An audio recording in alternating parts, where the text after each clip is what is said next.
Blaf 37, Africain, Africaine, bonjour, j'espère que vous allez bien. Nous allons parler de business en Afrique aujourd'hui. Alors, de manière un petit peu différente.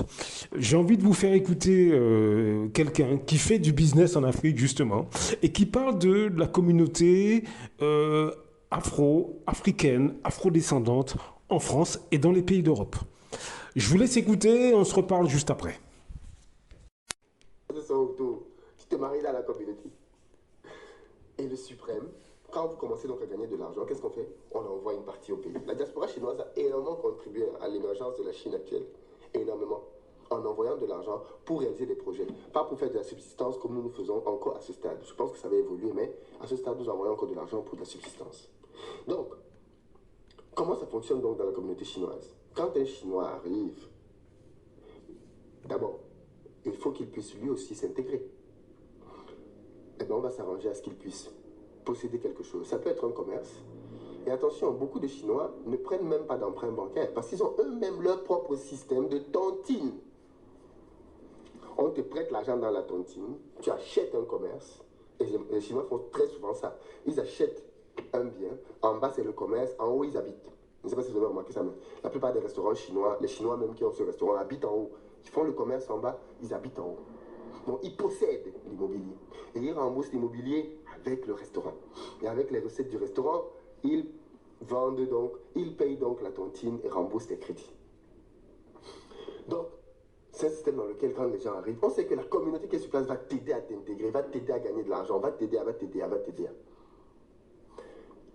Et du coup, il y a donc cette logique de se concentrer à un endroit et de devenir fort à cet endroit-là. Est-ce que ça veut dire qu'il n'y a pas de Chinois ailleurs? Bien sûr que si, les Chinois habitent partout, dans d'autres arrondissements de Paris, dans d'autres villes, et ainsi de suite. Mais ils se sont assurés qu'ils ont une concentration quelque part. Dans un endroit dans lequel ils font à peu près ce qu'ils veulent. De l'autre côté, on a donc les Africains, qui sont dispersés partout, sans volonté d'être réunis quelque part. Première chose. Deuxième chose, alors attention, je précise qu'il y a, vous allez voir qu'il y a une exception à ça, parce qu'au Canada, par exemple, on s'est rendu compte que quand les Africains, notamment les Camerounais, ont décidé d'appliquer ce que je viens de vous dire par rapport aux Chinois, ils sont parvenus à créer un système dans lequel beaucoup de Camerounais, je pense que ça a même déjà peut-être ouvert à d'autres pays, sont devenus propriétaires au Canada dans un endroit bien précis. Ça crée une force.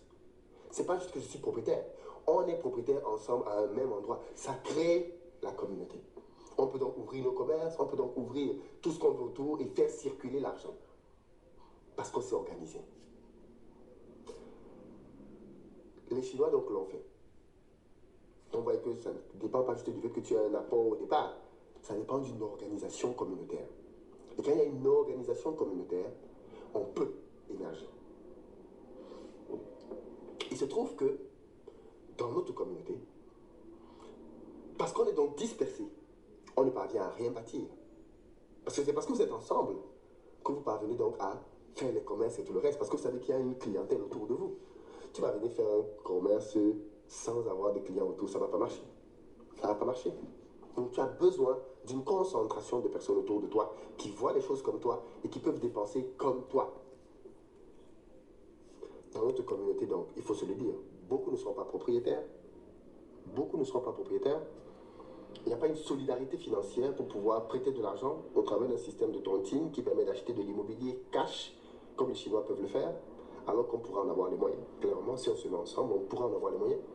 Et puis, autre élément très important, ceux d'entre nous qui sont les plus brillants sont dans les entreprises et pas dans le business. Mais ça, je développerai ça dans une autre vidéo. Parce que, une autre raison pour laquelle notre communauté n'a pas d'argent, c'est parce que les plus brillants d'entre nous sont dans les entreprises au lieu d'être dans le business.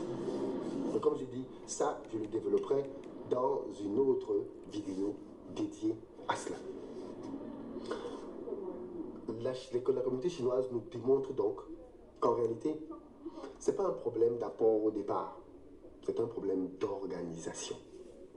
Si on s'organisait mieux, la communauté posséderait davantage de choses. Parce que pour qu'une communauté devienne riche, elle doit posséder des choses. Nous, ce que nous voulons posséder, c'est la dernière voiture.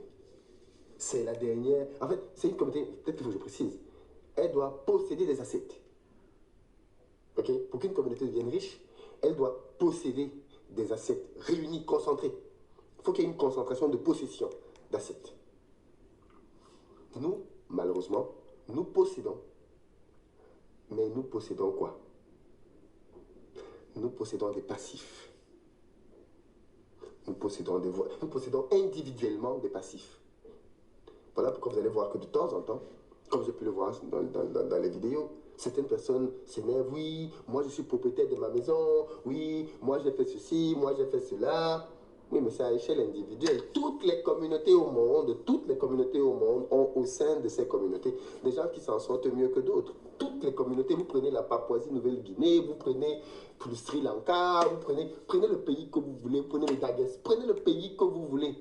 Tous les pays au monde ont dans leur sein certains éléments qui se démarquent mieux que les autres. Toutes les communautés au monde. Donc c'est parce que vous êtes propriétaire, que vous avez une voiture, que vous avez un business, que ça veut dire que votre communauté est riche. Absolument pas du tout, ça n'a rien à voir. Rien à voir. Je tenais à faire cette première petite précision. Je ferai une deuxième vidéo pour aller un peu plus loin et parler donc d'un autre problème qui blesse chez nous. C'est que nos élites ne font pas les affaires. Vous avez entendu, donc c'est monsieur Alain Simot du site de la chaîne Investir au pays qui donne un petit peu ses informations concernant la communauté. Lui qui est sur le terrain, donc qui fait des affaires, etc. Donc qui parle de business en Afrique. Donc il décrit ce qui se passe au sein de nos communautés.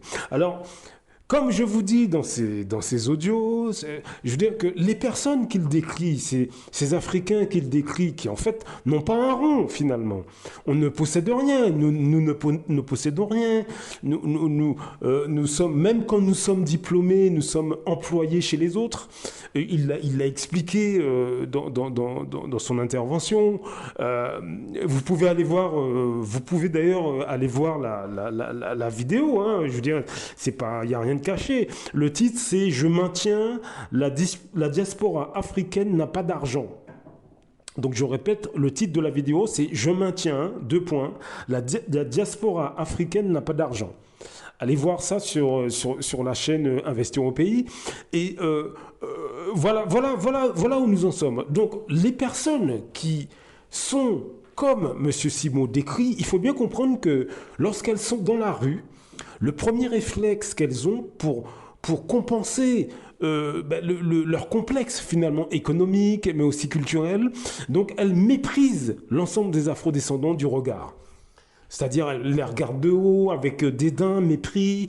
Et ça, c'est un problème psychologique que nous avons chez nous. C'est-à-dire qu'au lieu de soigner leurs problèmes psychologiques, aller voir un psychiatre, un psychologue, bref, d'en parler à quelqu'un de proche et de façon à soigner leur ego, elles préfèrent projeter leur frustration sur les autres afrodescendants, les mépriser, les dénigrer du regard.